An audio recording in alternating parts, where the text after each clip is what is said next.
What's up, what's up, what's up? It's 11:06 on, Tuesday, November 25th.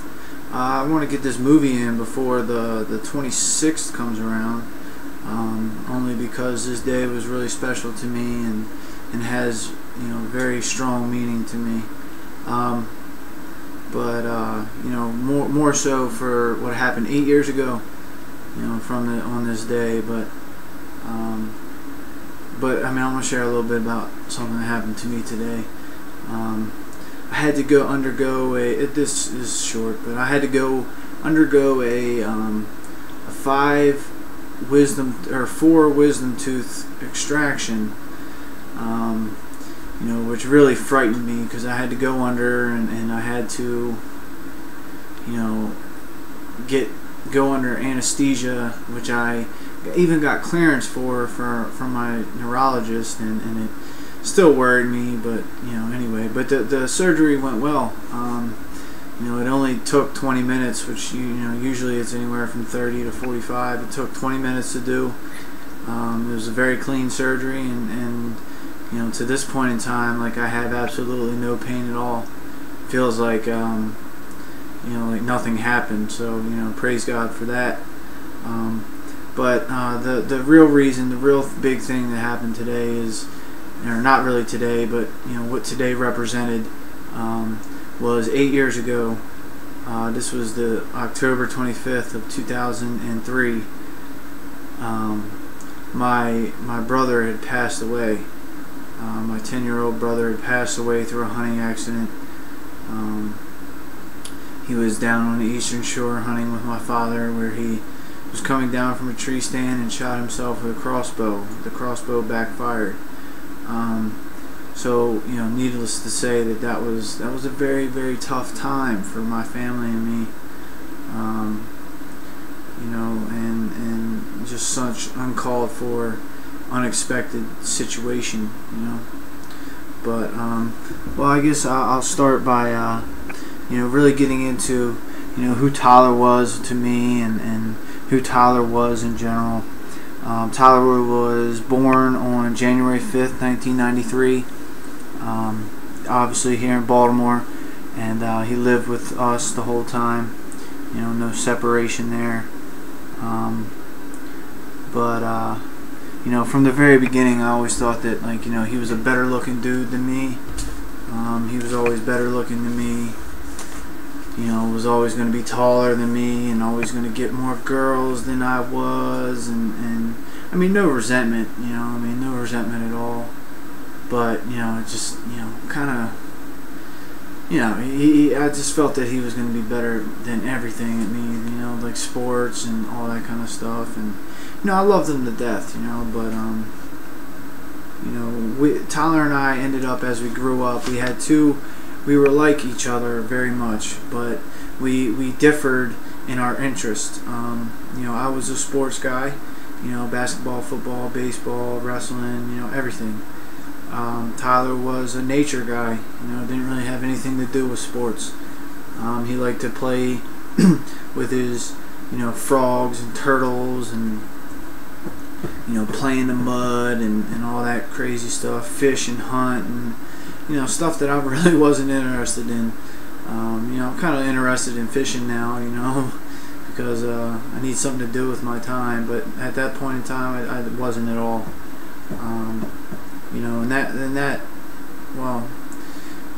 Tyler, my little cousin Matthew, he is now 19 with a child, and he's doing pretty well. Has a job, and he's just, I love him to death. He lived in our neighborhood. He now lives in Cumberland, Maryland, but he lived in my neighborhood, and Tyler and him went to the same school, and those two were inseparable. You could never see one without the other. As soon as they got home from school, they were down each other's houses, playing, fishing, trying to catch animals of some sort, and getting muddy, getting in trouble. Not really trouble, but maybe disappearing for an hour where nobody knows where they are, and just childish 12-year-old, 10-year-old, 11-year-old things that they do, that I did, you did, everybody did. So, but they loved each other. They were best friends. They like I said, they were inseparable. And that's partly because that's why I think Matthew, I believe, had this a little bit harder. It was a little bit harder on him than it was for me, because he wasn't grounded, and he was one of the people that came to know Christ through his death, but he didn't know him when it happened, and that really shocked him, and ended, seemed like it, his life was ended. So Tyler, or Matthew, came to me, to look to me as like a brother now, because he was lonely. He didn't have anybody, but as I showed him love and was with him. The age difference kind of like kept us separated more than we should have been, but he Tyler and I were best friends, more so emotionally than physically. I didn't hang out with him all the time, with him and Matthew and him. They did their thing, I did mine. But emotionally, we were taught, we were raised, this unconditional love kind of thing, and that was very much so with him and I. We never fought, we never argued. The only fighting, there was never, a physical punch thrown. If there was, it was like kind of something on the arm or something. We wrestled, and we got yelled at for wrestling because, maybe I got a little bit out of control sometimes, but it was always laughing and just laughing and tickling and all this kind of stuff. I loved him. He was my best friend. It was just a little bit different than Matthew, with how Matthew felt toward him. But the love was there, and we shared nights where I would tell him just everything that there is, that was going on with me, with my girls and my parents and all that kind of stuff. And so I'm going to move on to the story, but what exactly happened from here. But I guess the part started with me, which was a key kind of factor in this, was I began to open my Bible, occasionally, not often at all, but I opened my Bible and started reading, and I started watching this TV show, and it was a TV ministry, and I cannot remember it to save my life, but I would watch that, and I would switch back to MTV, and then I would switch back to ESPN, and then I'd go back to the ministry, and so I was getting a little bit out of it, and it started to light a spark in me, like I was like, what is this? And this is when I first came to know Christ. And I remember he at the end of his sermon, or whatever, he would offer a prayer that would give your life to Christ. So one time I did it. I didn't even know what it meant at that time, but I just felt like it was the right thing to do, and so I did. And from that point on, like I could see something changed. My mother had been getting back into the Word too, and trying to live a good, responsible, and leading life in our family. And trying to get my brother involved in it too. Tyler, however, just wasn't really receptive at first. He's 10 years old kid. He wanted to be able to go out and fish, and he wanted to go out, do whatever he wanted to do, and he didn't really have time to read or anything like that. Neither did I, but I just had a little bit more of an open mind to him, or to God and to Christ, and saw some importance in that. And so I continued to. My mother and I kept doing devotionals every night. One night, my mother and father had gotten in an argument, which was not a uncommon thing in my household, unfortunately. But any fight that they got in, it was pretty. Not really physical, but it was very, very emotional, and you know, it was emotionally abusing, and you know, it got intense. And all I can remember, I don't even remember what the fight was about. Probably about drinking, but you know, my dad went upstairs like he always did, slammed the door, and me being the loving son and unconditional loving, taught this unconditional love, I went down and tried to figure things out. You know, Mom, what's going on? Like, you know, are you okay? You know, all this kind of stuff, because I am a mama's boy. If you did not know that, you know, I love my mother with all my heart. I love my father too. You know, it's been a rough up and down kind of roller coaster, with, you know, not only my faith, you know, but with my father also, and it seems to have been, you know, leveling out with both of those, with my faith and with my father, leveling out tremendously. And I've got to give all the credit to God, because it was nothing that I did, nor he did. You know, my father, it was, you know, purely God's work in my life, in our lives. And so, you know, I went down and I asked her, I said, you know, what's going on?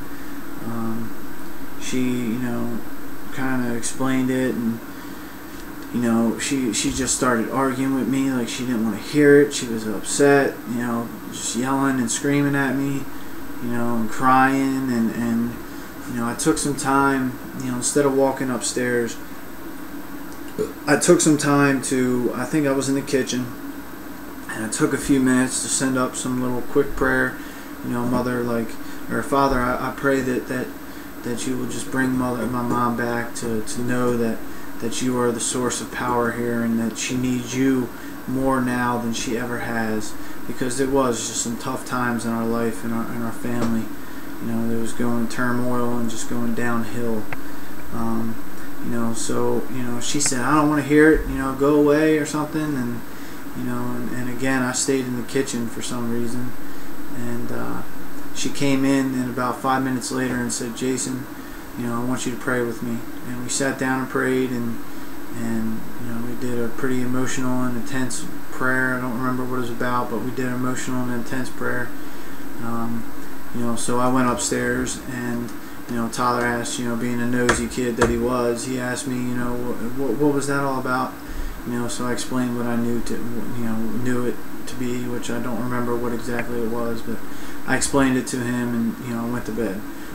The next day I went to school, came back home, and you know, I saw my mom and my brother were sitting on the couch, and you know, I came up through my through my book bag on the couch, and you know, walked into the kitchen and got my drink of whatever it was, Gatorade, Coke, something. And you know, I heard them over talking, and she was talking to Tyler about what we had done last night, and how we had prayed, and how that we were going to need God now more than ever. And you know, Tyler, again, being unreceptive, you know, he kind of, you know, it didn't like, you know, criticize it, or you know, come out and you know, whatever it is, you know, just hate on it.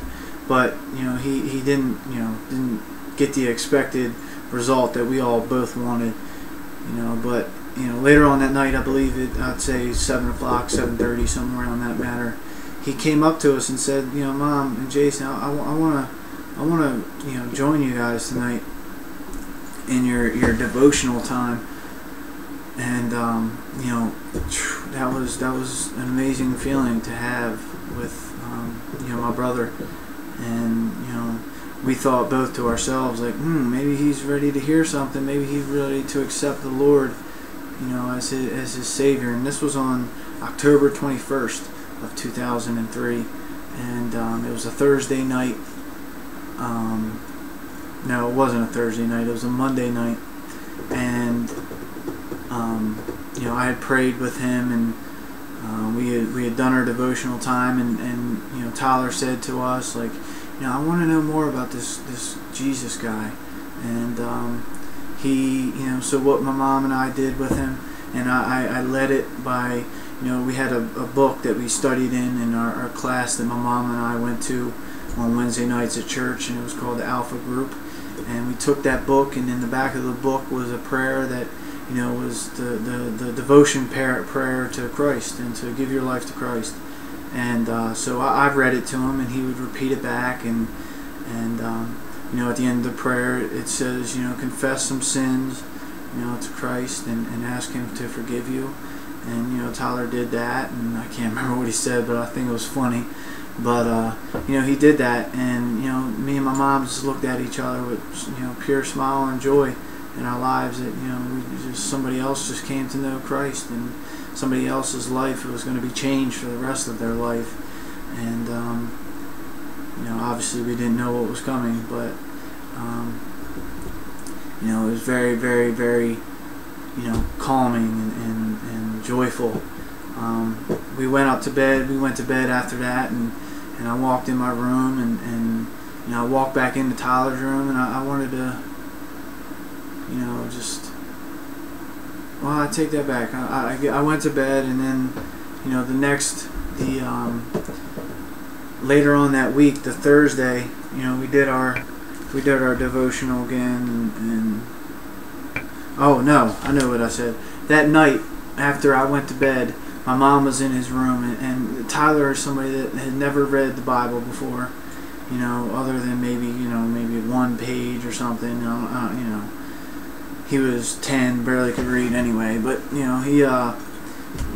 came up and he told my mom. He said, "Mom, I feel so much different, and I feel like I have a hope and a future." And for anybody that knows the Bible, and if you don't know the Bible, Jeremiah 29 verses 11 through 13, 14 is pretty cool. And this is where this came from, and he didn't even know this. But verse 11 says, "For I know the plans I have for you, declares the Lord, plans to prosper you and not to harm you, plans to give you a hope and a future. Then you will call upon me and come and pray to me, and I will listen to you.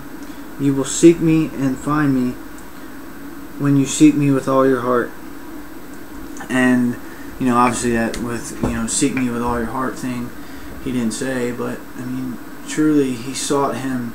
He had this feeling that he wanted to seek him with all his heart, and he truly found him. And it might have been so quick, within an hour, he felt the presence of God, which is just a blessing, to feel so quickly.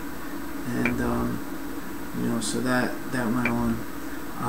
That Thursday, the 24th, we did a devotional, like we did every night. It was in Tyler's room, and we read, and then, I went to bed, he went to bed, but before I went to bed, I came back into his room, and I told him, that I loved him, and to have fun tomorrow, because tomorrow he was going on his hunting trip with my father down in Eastern Maryland. And so I said, good luck, have fun, and I love you. And that was the last words I ever said to him. I didn't see him the next morning. He was leaving later on in the afternoon, so he didn't go to school. I left for school early. I didn't see him that Friday. So I headed to school. I was really excited about this Friday because it was a dance at Perry Hall High School that I was going to with one of my girlfriends. We had broken up, but we were still really close friends. She was an awesome girl, and her name was Kelly, and she was going to take me to her homecoming, I believe it was. And so I got home from school, and I was getting dressed and showered and all beautified up, and I get a call from my dad, and he calls me and says, "Jason, Tyler's in trouble. He shot himself."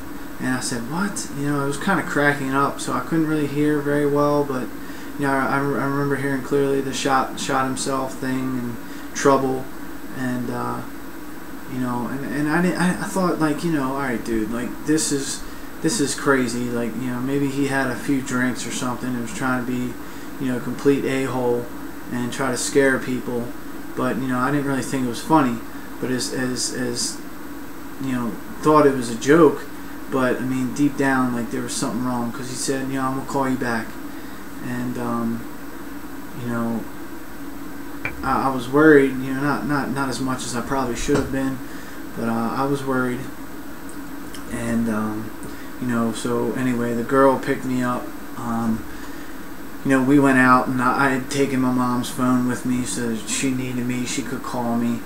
And so I got in the car. We went to go take our homecoming pictures, and went over to one of her friends' houses, and got in. And I didn't walk right in, and I sat outside, and I got the phone call from my mother, and she was crying hysterically, and it was by far the worst phone call I've ever received.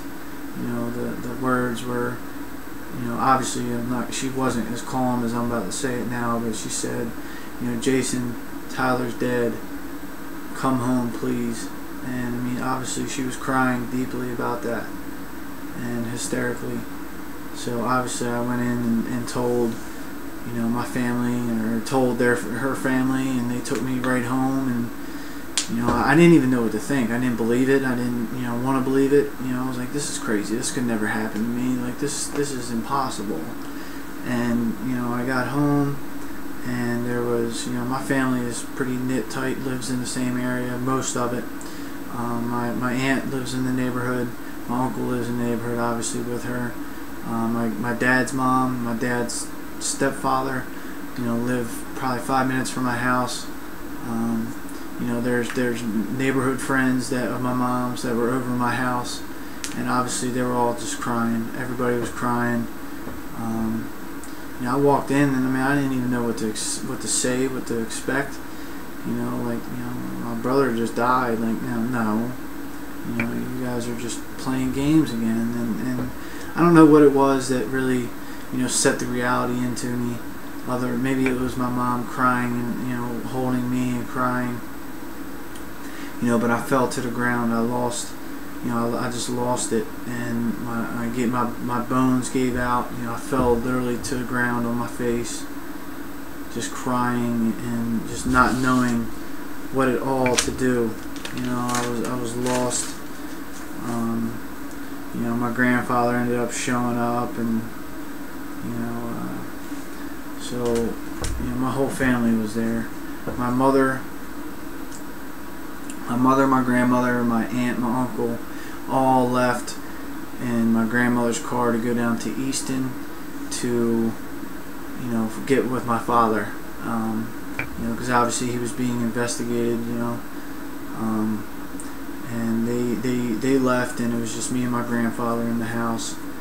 And we talked a lot, and then I got on the phone and called my football coach, Coach Poggi, because he was a very important person in my life. And something I want to read to you, because it's just better to read it, because it gets you a good perspective of where I was in this time, and it really, after I read it the first time or second time, like, I really got something out of it too. So I hope you guys can get something out of it. It was like the last page of my obituary. But I had already called him, and I said he came over within 10 minutes after calling him and hugged me for about 5. He really showed his love, which in Gilman football is the role of the coaches. He took me for a walk and told me that there are 2 things I need to be sure of. One of them was my faith. I had to be sure of it and know that God is here now and is carrying me now.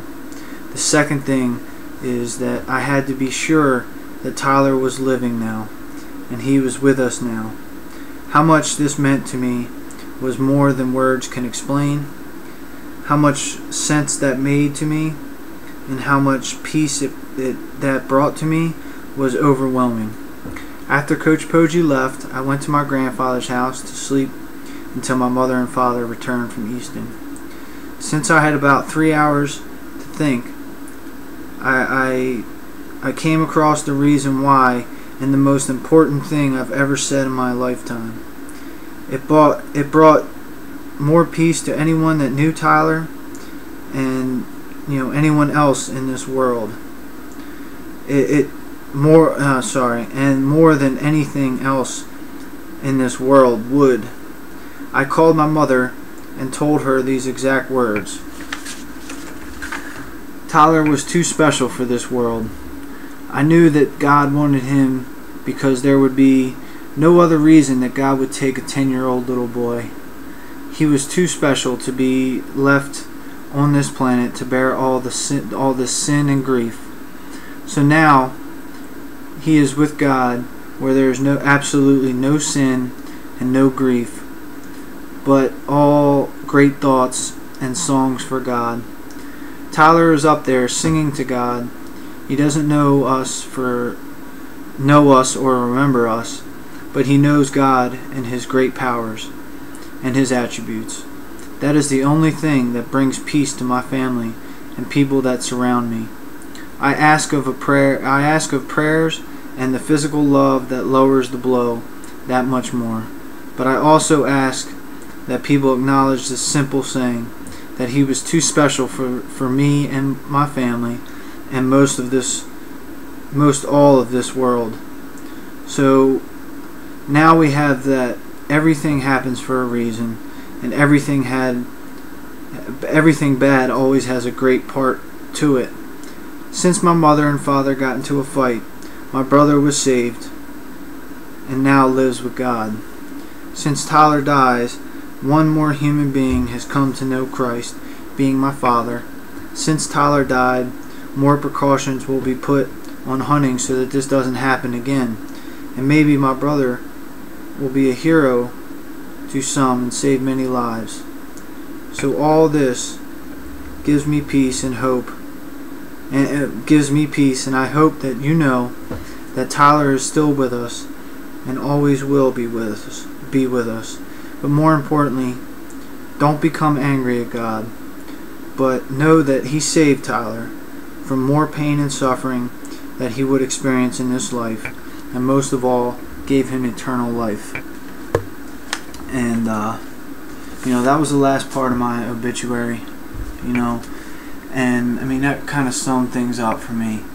This gave me peace that I never thought I could have before, knowing that Tyler was safe, and that I most definitely would see him again, in a short period of time, which in God's eyes is just a blink of the eye, and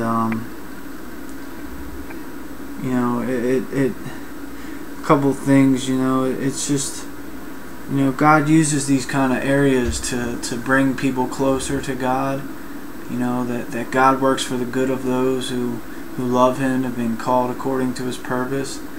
I mean, there's just so much that can be gained, for me and for everybody, through this tragic, injury or death. I mean, it's changed people's lives. I mean, I know my father, my cousin, my uncle, all them, came, and I know that there was plenty more that I just don't know their names, that came to know the Lord, through this, and you just gotta be happy about that. You gotta be grateful. As one dies, 10 more live, and I mean, how great that is. But that's all I got with that. I mean, I'm going to I'm going to take some time, because I've kind of been not been slacking tremendously, but if you're not moving forward, you're moving back, and I'm going to take some time. I want to get this out, and I hope it works, does something for you guys. But I've got to take some time to really get into the Word more, and get caught up with my reading, and just grow individually. I don't foresee a movie coming out for a couple weeks. So just bear with it, and just keep it up, or keep looking, and thank you guys, man. I love all you, and I wish you the best, and God bless.